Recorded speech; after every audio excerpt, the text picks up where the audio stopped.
Hello, YouTubers. It's Barbie J here. Welcome to my channel, June BLC. Hey there, everybody. It's your girl, Barbie J here with the recap and review of The Equalizer, Season 5, Episode 4, Sacrifice. And I am so sorry that this is coming out late, but you all know, if you don't know, that I lost my voice. I've been sick for the last 2 weeks, and I lost my voice where I really couldn't explain everything so clearly with this video. You can hear some of my other videos where I tried to explain stuff or tell, and my voice sounds horrible. But the Equalizer, this show means so much to me that I like to do it in the perfect way or the best way to tell everything that's going on for those of you who don't watch it. And y'all can hear my review because y'all know I'm very detailed when I try to tell this show because I love me some Queen Latifah. Anywho, before we get started, if you are new here, if you're returning here and have not subscribed to this channel as of yet, please take a moment right now, hit that subscribe button, then hit the notification bell, and it'll let you know every time I upload any new content to this channel. Then I ask that you smash that like button, that's the thumbs up button, write a comment, and join the conversation, and then share because sharing is caring. Now, this episode starts with Vi, Robin, and Delilah in the kitchen, and they're chatting about Delilah working on her college essay or attending a darty. A darty is a day party. I'm like, I've heard of day parties before, but they just say day parties. But I guess the new generation is shortening it. And you know what? I ain't mad at them for it. More power to y'all. Anywho. So when Delilah walks away, Robin tells Aunt Vi that she's having lunch with Miles, and she realizes that he has changed after the amount of time she's been spending with him. And Aunt Vi said, if you like it, then I love it. She said, because all she really wants is Robin to be happy. But y'all know in a previous episode, Aunt Vi had to check Miles to make sure he's not going to hurt Robin because you know he left her before and then went and got married to this other woman. And now that it didn't work with the other woman, now you want Robin back after you tried to take her to court and take Delilah away from her and all of this stuff. So, you know, I would be kind of suspicious too if I was Aunt Vi. I'd be wanting to protect Robin as well. But tell me, why does it take some men and women years to realize that they have or had a good thing? You know what I mean? In their significant other. They take so long, and then after you done messed around with all these other people, now you want to come back to me after you done tested the waters? Nah, bruh. Sorry. Nah, sis. You know? Anyway, Robin then gets a call from Harry, and she bounces. So Robin arrives at the bar, Sanctum, and she sees Mel. They briefly chat about, Dr. Brozak, is it? And Robin lets Mel know that Dr. Brozak helped Dee a lot, and she helped herself.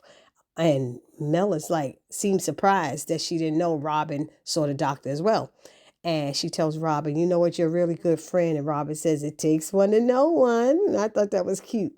So Mel steps away and someone comes to the door and Robin just yells, we're not open yet. And he said, will you make exceptions? She turned around and she was surprised to see Marcus Dante standing there.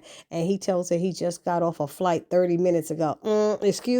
30 minutes ago. I don't know where you could get from LaGuardia or JFK in 30 minutes. You know what I mean? I'm telling you, he made it there. It take you that long to get your luggage off from the check bag luggage. You know what I mean? Anyway, so so he tells her that Big Ben is not doing well and he took a turn for the worse. So they chat a bit and then Mel comes over and both she and Marcus, they exchange hellos and he leaves and Mel asks, why did you rush him off? And Robin said, well, he's here to see his father, not me. And Mel looked at Robin and said, oh, okay, but he came here first to see you. And bing, bang, boom. Robin's expression is like, dang, she's right. Robin, it seems like she's always trying to protect her heart. But she has to open up and realize that man came to see. He said he just got off the plane 30 minutes. What part is not sticking in your head? You know what I mean?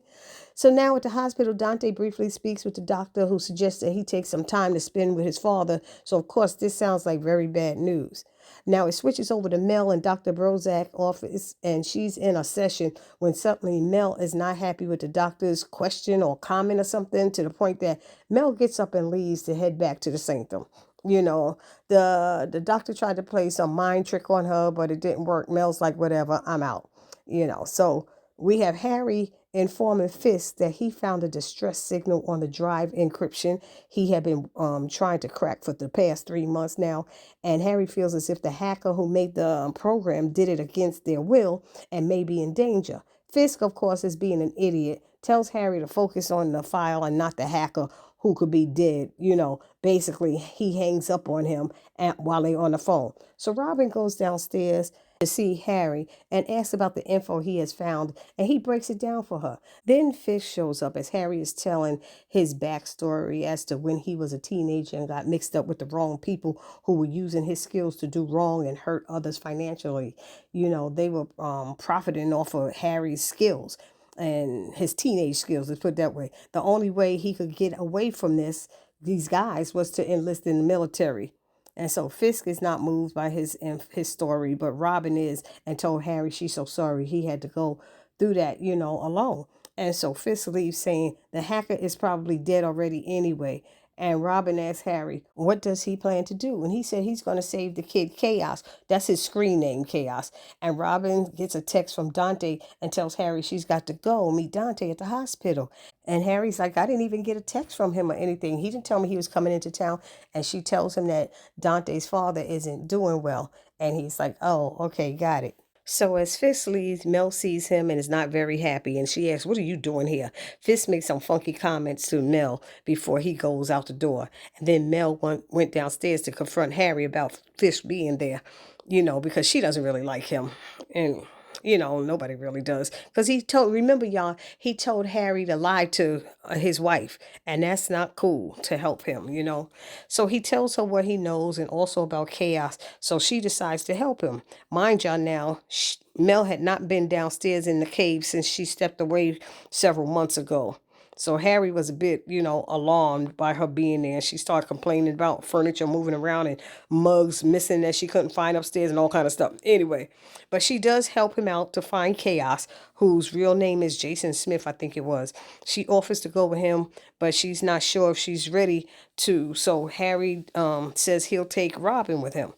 Meanwhile, Robin is at the hospital and Marcus is sharing how the doctors aren't saying much, so he thinks this may be it. Robin is telling him she's so sorry, and he says he has so many questions to ask his father, especially after, learning that he has a younger brother. If y'all don't remember from last season, he found that out at the end when his father had gotten shot.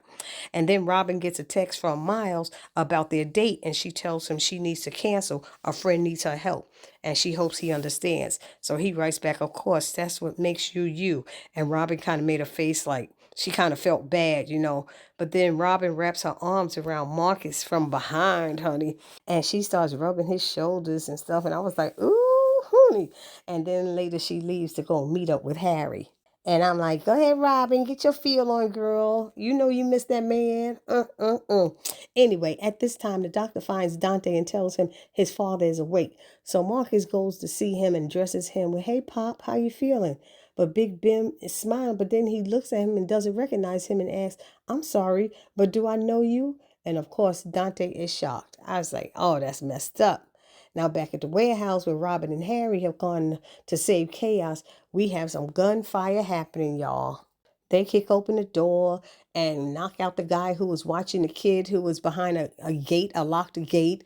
Robin says there's no key. And he was like, no, because there's the other guy who has the combination code or whatever, blah, blah, blah. He said, oh, this saving me is going really bad or something. The kid had a lot of mouth, little smart aleck, you know what I mean? A lot of sarcasm. That's who he was. Ungrateful little child. But while all of this is happening, Mel is watching from the sanctum and she sees these people coming, 2 cars coming in and stuff. And she's trying to call Harry to let him know, be careful. He's not answering. So Mel runs upstairs. She grabs that gun and runs out the door to help them out. You know what I mean? I was like, wow. That was like, I'm trying to figure out how far away she was from them. Because when the gunfire started, they ran out of ammunition and everything. They were already outside, but they couldn't get away. And then Mel came out with a car and started shooting, and they turned around to see her. And she says, get in the car. And they all jumped in the car except Robin, who went a different way. Meanwhile, the smart aleck kid, he's like, oh my God, talking about her driving, complaining about this, complaining about that. Harry gets in the car talking about, what are you doing here? She said, you want to try that again? He said, oh, thanks for saving us. What are you doing here? I was just like, good Lord, what is wrong with these people? Look, she just saved your butt. Don't worry about what she's doing there. She there. So they get a message from Robin to meet them somewhere at some address, and that's where they go. Meanwhile, Dee has writer's block with her school essay, and Aunt Vi reminds her of things that she's done. But Dee's point is that they were mainly about other folks and not her. All these people she helped, but it wasn't her issue, if you know what I mean. So the only thing she had that was mainly about her was when she got arrested for protesting, and she definitely couldn't share that. That wouldn't help her at all getting into a college. Then at the hospital, Marcus is telling his pops what their names are and that he has two grandsons and stuff. And Ben can't seem to remember anything. So he asked Marcus, were they close? And maybe that he can, share some father and son things that they've done together. But instead, Marcus suggests to his pops, why don't you just get some sleep? You notice he didn't mention that other son that he has. Marcus hasn't met him, but he knows he has a younger brother.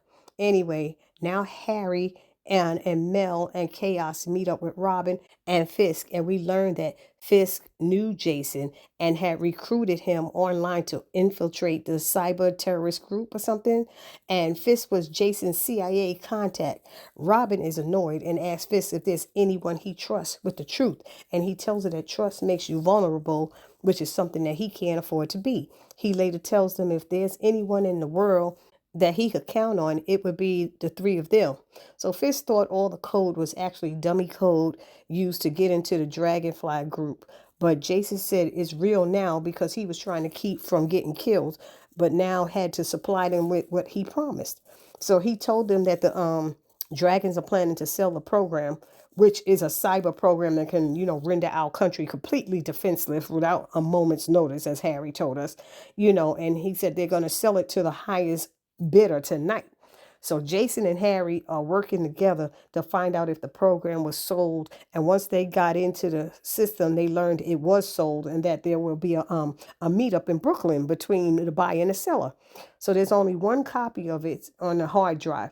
So they plan to intercept the exchange, and they bring Jason along because he can ID to the seller. He's the only one who knows what he looks like. So while Jason and Harry are together, Jason is complaining about stuff, and Harry lets him know that he used to be just like him as a teenager, and that having certain types of friends can make things better. Then Jason IDs the guy, and the team goes after him and realizes it was a swap and not a dead drop as Fisk had thought. So they caught the other guy, and Jason was upset saying, y'all letting the seller get away. And Harry said, we'll catch up with him later. But Jason was not pleased because this guy had him locked up in a cage for 4 months. So he takes things into his own hands and goes to follow the seller after Harry had told him to stay put. And Jason called himself following the guy, but then lost him. And when he turned around, the guy was behind him with a gun. And the team rushes over to save Jason. And the guy is behind Jason with the gun saying, hand over the drive, or I'll kill him. And they said, we'll kill you. And they didn't want to shoot him, though. They didn't want to accidentally hit Jason. So here comes Fisk. Fisk comes with a gun. And he said, I'll do a trade with you. Here, I'll swap the drive for the kid. And the guy was, forget the drive. I could have the kid make me another one. And he's like, then I'm going to have to shoot you. And he said, this bullet will go straight through that kid and into you. And the guy was like, you wouldn't do that. He said, I'm a man of my word. Yes, I would. Harry's asking him not to do it. Robin's asking Fisk not to do it. He said, I'm going to do it. So then the guy said, he'll let the kid go if Fisk will take his place as his shield. And he tells them no guns or anything and no weapons and tie up his hands. So Robin starts tying up Fisk's hands and asks if he has a plan. And Fisk says he always has a plan. And he said, hold down the fort, mall cop, so when he's gone or something like that. Then he told the kid that he just got a new lease on life. Make it count for the both of us. So Fisk gets on the boat, and then Robin realizes something and says, no, Fisk, no, don't do it, no. And the bad guy opens the bag, and he sees the drive in it. And then he reaches in there again, and he finds the bomb. And Fisk smiles at him, and you can hear Robin yelling in the background, no. And next thing you know, the boat blows up. So Fisk killed himself and everyone on board. So now They're all at the bar sitting around talking, and Jason feels Fist did that just for him.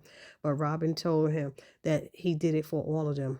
So they all had a drink for Fisk, and then Mel announced that she thinks she's ready to come back, and Robin hugged her. She's so happy. And Jason offered to lend them a hand if they ever needed his skills in the future, which was cool. Then Robin goes to meet up with Dante again at the hospital and learns that his father has memory loss. Dante feels that Big Ben is getting a free pass by wiping the slate clean of his past. You know what I mean? Since he has no memory of the past. So Robin says maybe you could look at it another way. She said this is an opportunity to start fresh and build a relationship with your father that you've always wanted. So he said that's something to consider and that he would think about it. And then it ends with Vi and Robin chatting in the kitchen, and she asks how was Robin's lunch with Miles, and that's when Vi learns that Robin canceled her lunch with Miles because Dante was back in town. And Robin let her know that Dante isn't staying, but he is here now. And Vi reminds Robin that the way she felt and looked, when Dante left before. And she tells Robin that Dante is much like her, that they both care more for others than themselves. And so Robin said that, she understands. And that's how it went on. So y'all let me know down in the comment section what y'all thought about this episode. I thought it was another great episode, as I always do. These Equalizer episodes are always fabulous. Again, I want to apologize for it being late, but y'all know I was sick, and you still hear a little raspiness in my voice because my voice still not 100%.